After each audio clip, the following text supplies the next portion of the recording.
آپ اللہ سے کریں یا اللہ کی مخلوق سے۔ جب آپ کسی کے راستے میں روشنی کرتے ہیں تو آپ کا اپنا راستہ بھی روشن ہو جاتا ہے۔ آپ زبردستی کسی کو دو کاموں کے لیے مجبور نہیں کر سکتے، ایک محبت اور دوسرا عبادت۔ دونوں دل سے ہوتی ہیں اور دونوں کا رشتہ روح سے جڑا ہوتا ہے۔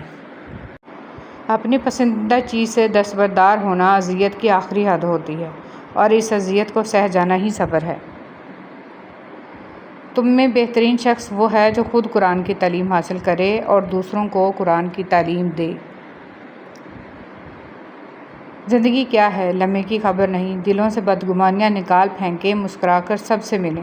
نہ جانے کب کہاں زندگی کا سفر رک جائے۔ ہم آج ہیں، کل تھے، ہو جائیں گے۔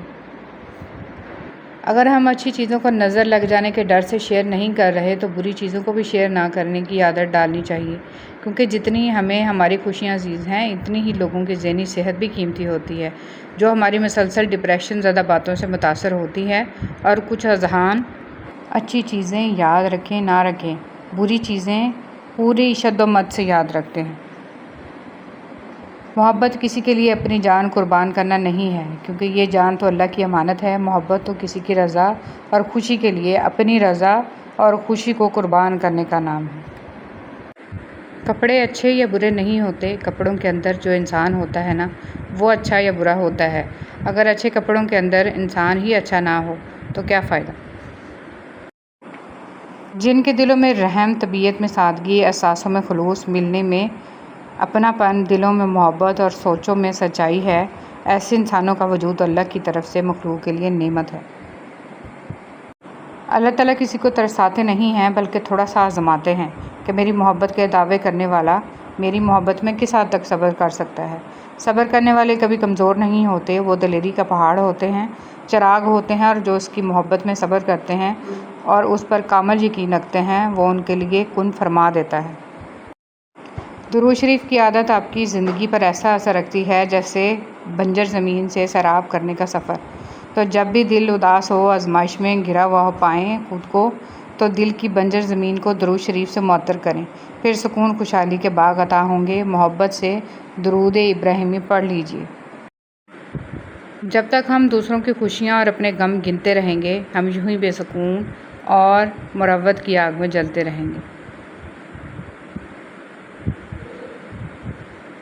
آہستہ آہستہ انسان دوسروں کو قائل کرنا چھوڑ دیتا ہے۔ اسے سمجھ آ جاتی ہے کہ کس کی کتنی پرواہ کرنی ہے، کس سے کتنی امید رکھنی ہے اور کس سے کتنا فاصلہ رکھنا ہے۔ زندگی سب سکھا دے۔ گھمنڈ طوفان میں کشتیاں اور گھمنڈ میں ہستیاں اکثر ڈوب ہی جاتی ہیں۔ انسان کو خدا نے بہترین سانچے میں ڈھال کر پیدا کیا ہے، جنتی اور جہنمی وہ بعد میں بنتا ہے۔ مولانا جلال الدین رومی۔ رب سے اور ماں باپ سے دور رہ کے انسان پریشان ہی رہتا ہے۔ سورہ یوسف کا انتہائی پیارا سبق۔ زندگی میں اگر آپ کے انتہائی عزیز اور قریبی لوگ بھی آپ سے دغا کر جائیں، آپ کے خلاف ہو جائیں، تب بھی اگر آپ صبر سے کام لیں اور اللہ پاک پہ کامل بھروسہ رکھیں تو اللہ پاک آپ کو وہ مقام عطا کریں گے کہ زمانہ دیکھتا رہ جائے گا۔ رسول اللہ صلی اللہ علیہ وسلم نے فرمایا، اللہ تعالیٰ تمہارے جسموں اور تمہاری صورتوں کو نہیں دیکھتا، وہ تو تمہارے دلوں کو دیکھتا ہے۔ لوگ کہتے ہیں کردار پر بات آ جائے تو صفائی دینا ضروری ہو جاتی ہے، مگر میں کہتی ہوں کردار پر بات آ جائے تو بات ہی ختم ہو جاتی ہے۔ بانو قدسیہ۔ اگر کسی شخص کو دھوکہ دینے میں کامیاب ہو جاؤ تو اس شخص کو بیوقوف مت سمجھو، بلکہ سمجھ جاؤ کہ اس نے تمہارے ظرف سے بڑھ کر تم پہ اعتماد کیا، یعنی تم کم ظرف نکلے۔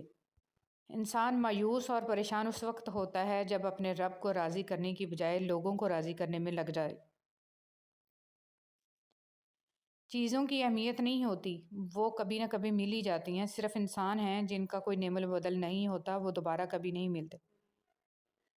کبھی کبھی ایسا بھی ہوتا ہے کہ سکون کے لیے دعا کی نہیں بلکہ کسی کے محبت بھرے لفظوں کی اشد ضرورت ہوتی ہے۔ اگر لہجے شیریں ہوں تو لفظ شفا دیتے ہیں۔ بہت خوبصورت بات۔ زندگی میں خود کو کبھی کسی کا عادی مت بنانا، کیونکہ انسان بہت خود غرض ہے۔ جب آپ کو پسند کرتا ہے تو آپ کی برائی بھول جاتا ہے، اور جب آپ سے نفرت کرتا ہے تو آپ کی اچھائی بھول جاتا ہے۔ کبھی بھی خود کو اتنا قیمتی مت سمجھنا کہ ہر کوئی تمہیں دل سے نکال دے، کیونکہ جس چیز کی قیمت زیادہ ہوتی ہے اسے اکثر لوگ چھوڑ دیتے ہیں۔ جب کوئی دوست تمہیں اپنا راز بتائے تو یہ سمجھ لینا کہ وہ اپنی عزت تمہیں امانت دیتا ہے، اس میں کبھی بھی خیانت مت کرنا۔ حضرت علی رضی اللہ تعالیٰ عنہ۔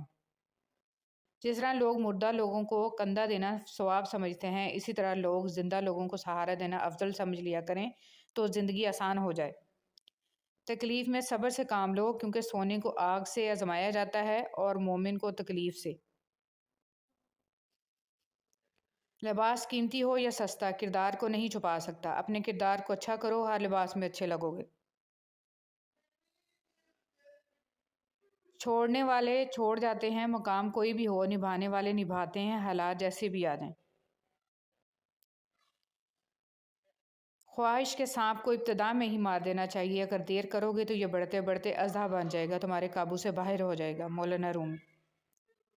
مومن بندے کی نشانی یہ ہے کہ جب اس کی موت کا وقت قریب آ جاتا ہے تو اس کے چہرے پر مسکراہٹ بھی آ جاتی ہے۔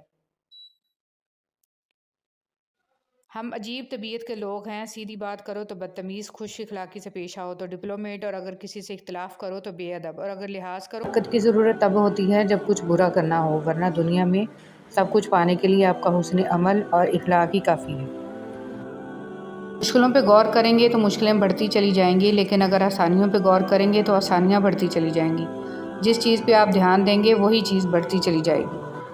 کچھ لوگ اپنے آپ کو انسانی فرشتہ سمجھتے ہیں، ان کے کام بھی فرشتوں جیسے ہیں، یعنی دوسروں کے گناہوں اور برائیوں کا حساب رکھتے ہیں۔ جو محبتیں رب کی خاطر کی جاتی ہیں وہ کبھی ختم نہیں ہوتی، اور جو رب کی خاطر چھوڑی جاتی ہیں وہ کبھی ضائع نہیں جاتی۔ اللہ کے ہاں ہر عمل کا اجر ہے۔ جس طرح کمرے میں موجود چھوٹے چھوٹے سراغ سورج کے ہونے کی گواہی دیتے ہیں، اس طرح انسان کی چھوٹی چھوٹی باتیں اس کی تربیت اور اخلاق کی پہچان کروا دیتی ہیں۔ جب نیت کچھ اور ہو اور عمل کچھ اور ہو تو پھر قسمت کبھی نہیں بدلتی۔ ہم لوگ اپنی نیت لوگوں سے چھپا سکتے ہیں، اس سے نہیں جس نے ہم کو پیدا کیا ہے۔ زنا کے لیے نہ عمر دیکھی، نہ رنگ دیکھا، نہ شکل دیکھی، نہ قد دیکھا، نہ دولت دیکھی۔ نکاح کے لیے عمر دیکھی، رنگ دیکھا، شکل دیکھی، قد دیکھا، دولت دیکھی۔ حرام آسان کر دیا، حلال مشکل کر دیا۔ دین اسلام کا راستہ قابلیت کا نہیں، قبولیت کا راستہ ہے۔ یہاں صرف پڑھے لکھے لوگوں کی طلب نہیں ہوتی، یہاں بس تڑپ والے قبول ہوتے ہیں۔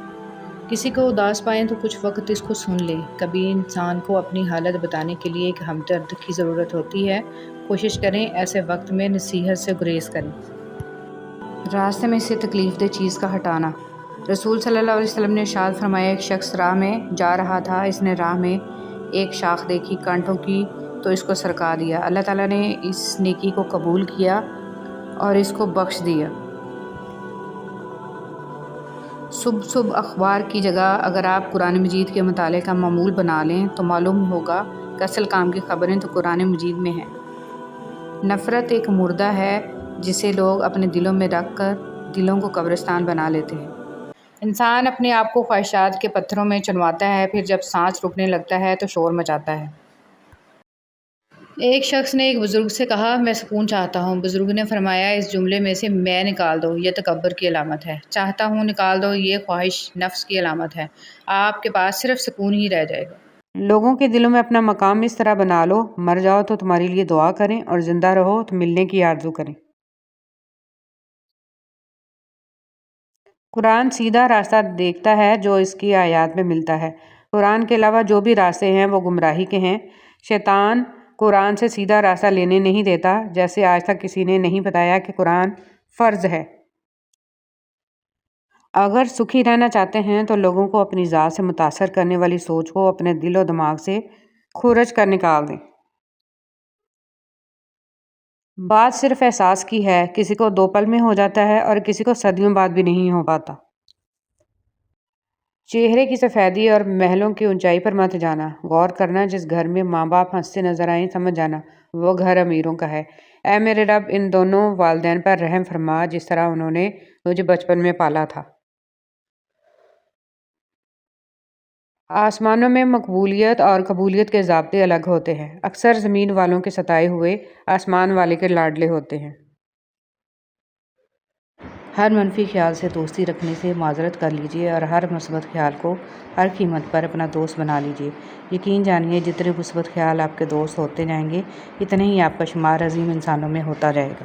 معراج کی شب آپ صلی اللہ علیہ وسلم سے ارشاد فرمایا، جو ٹوٹے ہوئے دلوں کو جوڑ دے اس کو جنت میں بھیجنا مجھ پر لازم ہو جاتا ہے۔ صبر آ جائے تو پھر کچھ بھی کھو جانے کا تکلیف نہیں ہوتی، دل بس شکر کا ورد کرتا ہے۔ نفس وہ بھوکا کتا ہے جو انسان سے غلط کام کروانے کے لیے اس وقت تک بھونکتا رہتا ہے جب تک وہ غلط کام نہ کروا لے، اور جب انسان وہ کام کر لیتا ہے تو یہ کتا سو جاتا ہے، لیکن سونے سے پہلے ضمیر کو جگا جاتا ہے۔ رشتے کبھی قدرتی موت نہیں مرتے، ان کو ہمیشہ انسان ہی قتل کرتا ہے، کبھی نفرت سے، کبھی نظر اندازی سے، اور کبھی غلط فہمی سے۔ ایک آدمی دھوپ میں 8 گھنٹے مزدوری کر سکتا ہے لیکن پنکھے کے نیچے کھڑے ہو کے 2 رکعت نماز نہیں پڑھ سکتا۔ وجہ کیا ہے؟ جسم مضبوط ہے، روح کمزور ہے۔ سچائی کے راستے پر چلتے ہوئے اگر اکیلے رہ جاؤ تو مایوس مت ہونا، کیونکہ اکیلا سورج ہی اندھیرے کو روشنی میں بدل دیتا ہے۔ احساس کے رشتے دستک کے محتاج نہیں ہوتے، یہ خوشبو ہے جو بند دروازوں سے بھی گزر جاتی ہے۔